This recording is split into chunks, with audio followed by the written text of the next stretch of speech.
What up, y'all? Okay, I want to talk about. So today um, I got tapped out on one of the setups that I was playing. I want to talk about the two that I played that I got tapped out on, or I got tapped out on one. Then I played another one, and I ended up cutting it because it was just pinned. It wasn't doing anything. So the one where I got tapped out on was what was it? MYGN. Okay, so quickly, I know where I messed up on this, and it was completely my mistake. I misread it. I was going through some analysis, checking my stats, basically where like how much does a stock run before it forms a death candle. It's not an exact science, but like how far it runs up before it forms a death candle, and then how much is the retracement. So normally, I just did a quick test sample the other night of 50 tickers, and I found that the average push was about 70% of where the death candle would form, and on the pullback, it was normally a 25% retracement. And of course, this was like the average across 50 tickers.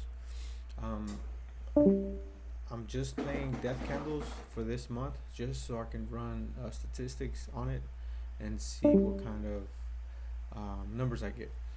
But it's good to know, homie of mine, it's good to know, I guess, your numbers, percentage wise, as far as like how much stock runs and what are the like retracement levels, percentages, and it's just kind of a ballpark number. Again, it's not an exact science. So I shorted here. I took a short here, and I ended up. What was it? It was around this level here, right there, right under 20. Um, I hit it short, came down. I was up nice 15, 20 cents. I did not take any profit. Covered because it reclaimed, and then took it again around this level. I'm not sure if it was this one or this one. I believe I hit it here first, covered, and then once it grabbed that liquidity, I hit it again here at it got a pretty bad fill, 519, which is not that bad, 519, and it came down to the 200. This should have been a red flag that it was just kind of bouncing. Um, I ended up ignoring it, forcing a trade. But anyways, it paid from 520 down to 15 cents. So 15 and 15, you know, should have just taken the base hit, just stacked it up. I think these were my first trades of the day, so I should have just taken it. I ended up not taking profit, and it tapped me out. Right, it started reclaiming, and I have a very very tight stop, so it tapped me out around 530s. Once it got above this level, I stopped out and I was done. Luckily, because the ticker still kept going higher, right? It squeezed higher, and this was an easy to borrow stock. But more than the clear red flag was that it was up only, I think, like 1%, under 10% for sure when I hit it short. So I look at it as buffer room, right? You want to create that buffer space in between it, so it has room to fade. Like if the stock's already on the ground, how much more can it fade, right? It's already at the lows. So I'll give you an example of one that, man, I missed it. I placed my order, but I just didn't get filled because I had a limit order because the spreads on it were pretty. At times it would open up to like 40 cents. So the spreads would range from 5 cents all the way to like 40 cents. So I was like, well, let me see if I can get a better feel. So I set my limit order at 33.90. No, 33.90 was my limit order. Because by the time I saw this stock, it was like already underneath my levels. So 33.90 is where I had my level, and the spread at the time was 33.70 and 33.90. So I put it right at the top like 397, 33.97. So I was being a little bit greedy. I could have jumped in maybe with smaller size, uh, if I would have got filled inside the spread. But this met all the criteria. This was at 70% by the time. By the time I saw this, it was at 70%. Um, so that is my criteria. It's got to be hitting 70% or at least 70% for a 25% return on the retracement on the death candle. Well, this thing, it was so beautiful. Like it hit the 34th entry short. Again, I didn't get filled, but the theory was, it played out nicely, and the retracement was 2560. 2560 was actually the exact 25% retracement point from the 3415.